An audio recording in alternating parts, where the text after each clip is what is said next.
Assalamu alaikum wa rahmatullahi ta'ala wa barakatuh.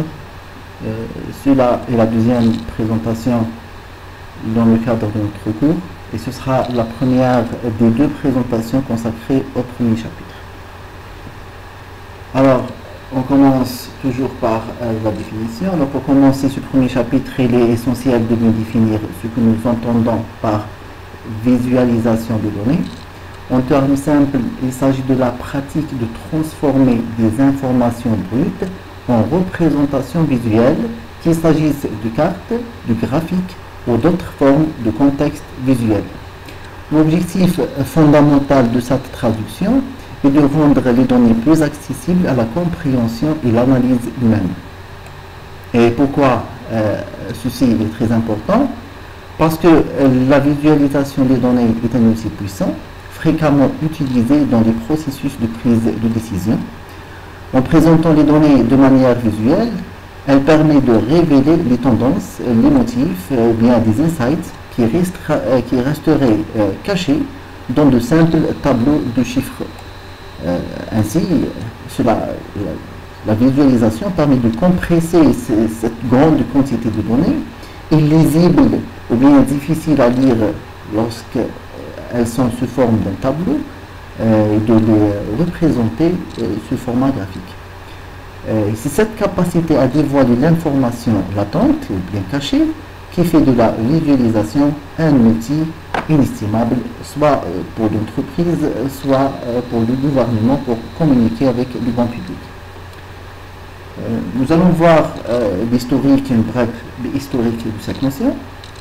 Alors, lorsque nous parlons de la visualisation des données, on pourrait penser qu'il s'agit d'un concept moderne, né avec l'essor de l'informatique.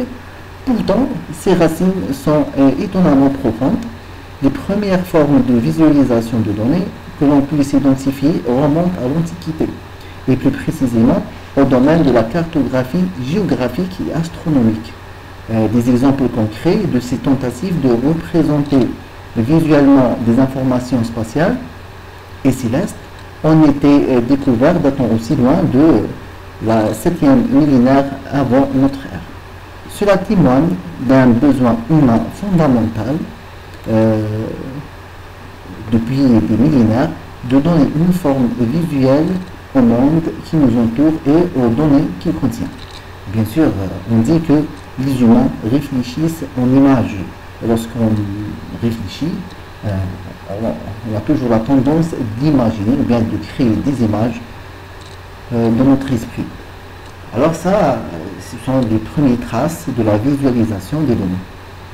On va avancer rapidement vers le XVIIIe siècle, et pour le XVIIIe siècle marque un tournant décisif dans l'histoire de la visualisation des données, avec l'émergence de ce que nous pourrions considérer comme les prémices, ou bien les premières tentatives de la visualisation moderne. Un auteur clé de cette période est Charles-René de Fourcroy. Alors, qu'est-ce qu'il a fait? En 1782, il a innové en créant des illustrations abstraites qui allaient au-delà de la simple représentation géographique. Alors ainsi, son travail permettait pour la première fois une comparaison instantanée et intuitive d'une caractéristique spécifique entre différents éléments.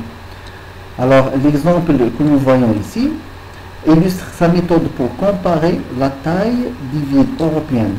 Ainsi, nous pouvons voir chaque ville qui prend une couleur et qui est positionnée soit sur une colonne ou bien une ligne. Cette approche, malgré qu'elle se montre simple, elle reste une approche novatrice, axée sur l'abstraction pour faciliter la comparaison directe. Ainsi, nous pouvons voir directement la différence de taille entre deux villes, intuitivement, sans avoir à lire un chiffre, ou bien estimer un chiffre, ou bien essayer de détecter un chiffre dans un tableau, ou bien de localiser deux chiffres distants de le même tableau. On est sur le même graphe et on peut passer de la plus grande ville vers la plus petite ville en lisant bien sûr du graphique présenté. Alors, c'était les bases, ça fondait les premières bases et les techniques de visualisation que nous utilisons encore aujourd'hui avec Excel, avec les autres outils de visualisation. au XIXe siècle. Au XIXe siècle était aussi une période d'innovation significative pour la visualisation des données, notamment avec l'invention des cartes de données. Deux figures marquantes de cette époque sont Charles Dupin et André Michel Guéry, qui, dans les années 1820, entre 1820 et 1830, ont développé des méthodes pour représenter des informations statistiques directement sur des cartes géographiques. Cette approche novatrice permettait de visualiser la distribution spatiale de phénomènes sociaux et économiques, ouvrant ainsi de nouvelles perspectives pour l'analyse et la compréhension des données à une échelle géographique. Parmi les innovations du XIXe siècle, comme je dis, il est crucial de souligner la contribution de Charles Dupin. En 1800, exactement 1826, il écrit de la création de ce que l'on considère aujourd'hui comme la première carte complète.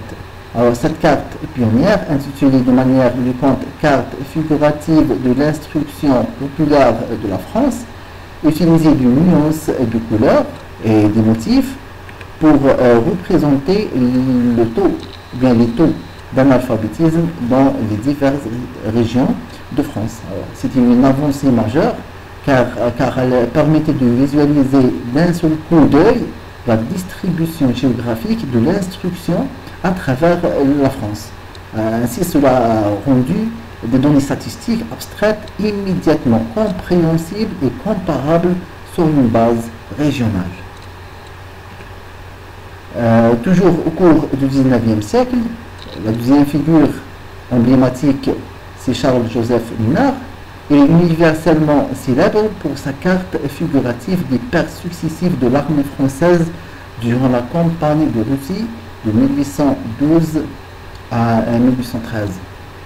Alors, cette représentation visuelle est considérée par beaucoup comme l'une des plus belles et des plus éloquentes visualisations de données jamais créées. En combinant de multiples variables, exactement 4 variables, qui sont la taille de l'armée, on voit avec le début la grande armée qui avance vers l'est, qui diminue de taille en avançant vers la Russie et puis pour le retour.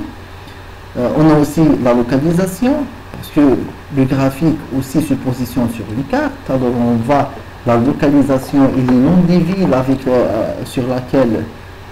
par laquelle l'armée a passé. La direction de sa marche, en beige, c'est l'avancée vers la Russie, c'est-à-dire de l'ouest vers l'est. En noir, c'est le retour de l'armée, c'est-à-dire de l'ouest vers l'est, de Moscou à Paris. Et bien sûr, on peut voir aussi les températures, surtout les températures mortelles. En bas, nous pouvons voir les températures qui ont influencé cette marche.